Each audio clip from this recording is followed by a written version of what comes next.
Jayapuri, thank you very much for your very interesting presentation. Now our last presentation, that's a joint paper by Gihani Da Silva and Ms. Vatsala Narampanava, and Mr. Narampanava, you will be presenting the paper.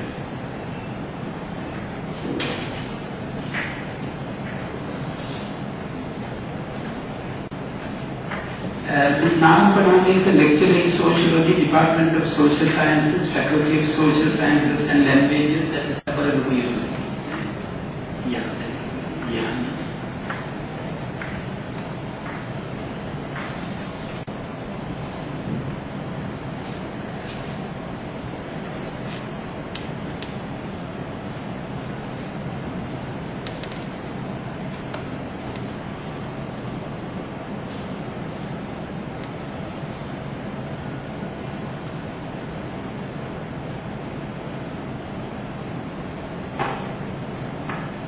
Good afternoon, everybody, Chairperson and ladies and gentlemen. Our topic is Sociological Study on the Female Stereotypes in Sri Lankan TV Commercials. This is a combined research paper by myself and Vatsala Narampanava. And so you may be familiar with TV commercials. We are going to looking at this TV commercials in gender perspective, which is very highly criticized by feminists. So this is the content of our presentation. And if I say something about this, actually female and female body used as a medium to persuade an audience to purchase products by the contemporary TV advertisement. Actually, advertisement is a form of communication intended to convince audiences. So advertisers, what they do is that they commonly use stereotypical images because it's the easiest way to convey their messages to the audiences. However, common female stereotypes which form in the media have a powerful influence over how society views women and also how women view themselves. So we are going to looking at this. First, I would like to say something about stereotype. It may be unfamiliar word for some of you. Actually, stereotype is a shortcut which reference to the word, and it is actually effective vehicle of representation. For instance, if I say about Middle East, what do you just think or imagine? Maybe desert, maybe female oppression, or civil wars like that. Those are the stereotypical image of Middle East. Just like that, there are stereotypical image of femininity and most of the other things. Okay, so here we are going to talk about our research objective of the present study is to examine the impact of Sri Lankan TV commercials on generating and reflecting the female stereotypes in society. To this we have used content analysis method because content analysis is used in most of the communication studies. For this, under purposive sampling method, we have employed 100 TV advertisements, which is telecast in ITV channel, but it's a research limitation and of our study. So when it comes to our findings, and actually I want to say something, I have included some of the literature we have used in data analyzing, and we have put them into the references. And when talking about the characteristics, when it comes to my data presentation and analyzing, the characteristics of Sri Lankan TV commercials, 55% of TV commercials are local and 45 is we found it then as the foreign means the Indian and European TV commercials. You may be familiar with this. You may think that what's the harm of this, but actually when talking about the negative side, these are catched by role models by most of youngsters, and in European countries, they have identified some of the problems regarding using stereotypes, typical images of women. I'm going to further talk about this in other slides. Okay, so when talking about 55% of local advertisement, most of them looks like, structurally looks like foreign. You can see that Coca-Cola advertisement, Nescafe and Maggi advertisement structurally exist. Music, dance and figures, all these looks like foreign. So this is the thing that I want to show.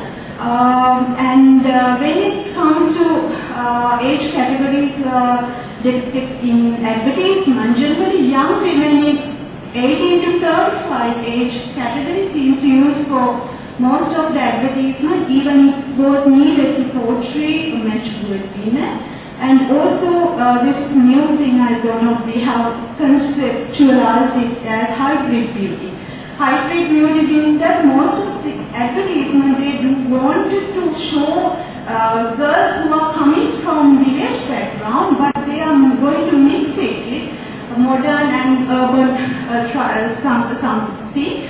What we call that for instance, in sunlight advertisement, these girls who are coming from the trying to show that village background, their hair is straightened and tinged. So, like that, there are so many things that we can talk about this. So, hybrid beauty is common characteristics in our TV commercials. So, I would like to talk about this women in private sphere. Actually, there are separate spheres for men and women. It is coming through the industrial revolution in European countries, but still we are using this women in private sphere. For instance, this category, good wife, a happy housewife category, women are portrayed as spending a happy time involved in various domestic tasks, including child rearing, housekeeping, and making meals. So many things. And there are a number of advertisements I can show you as examples. So you may have again the question, what is the harm? But the underlying assumption is that they are portrayed as domestic laborers. So they are in happy mood. You can see that, isn't it? Doing all these domestic work. But the problem is that if she fails to do so, what happens? So women are responsible for all domestic work. We know that. If she fails to perform these entire tasks, often they are portrayed as helpless in sorrowful faces. For example, I would like to show this IDEX advertisement. Children are not in position to get ready to go to school, and even husband is not in position to cook an omelette, and the wife because wife is suffering from backache, and no one to help her. She herself has to get these medications, so it indicates medicalization of everyday, and also that means that she has to do all these duties with happy face. So if she fails, it will be a trouble for household. So it is that hidden assumption or a hidden stereotypical image. So we have become to see images of women naturally working in the kitchen. It's the same. More recent experts, what they have done is that they have placed men in the kitchen. So why? Because I serve to show how unnatural setting it is for them. So it's unnatural again. Women should perform all these duties. It's a hidden idea that, and also that men use domestic labor as means of obtaining rewards for women. So, for instance, I have put Coca-Cola advertisement and it says tea advertisement. So they are preparing meals and tea, but there are some troubles of this thing. Okay. Then I would like to come to this gender role socialization. Actually, we know that media play as an agent of gender role socialization because that when talking about this cultivation analyzed theory, repeated exposure to media message leads the person to hold opinions or views of society that can be represented or recorded as a reality. What is happening in here is that if we watch something repeatedly, what will happen? It will cultivate in ourselves. Okay, you may know about a very popular example of Hitler. Hitler used the media to cultivate such idea in people. So like that, if we watch same thing, we will definitely internalize the things. So if I'm going to use this theoretical background into my study, today the difference between male and female is decreasing, isn't it that? Okay, women are more engaging in various professions. But what happens according to our findings?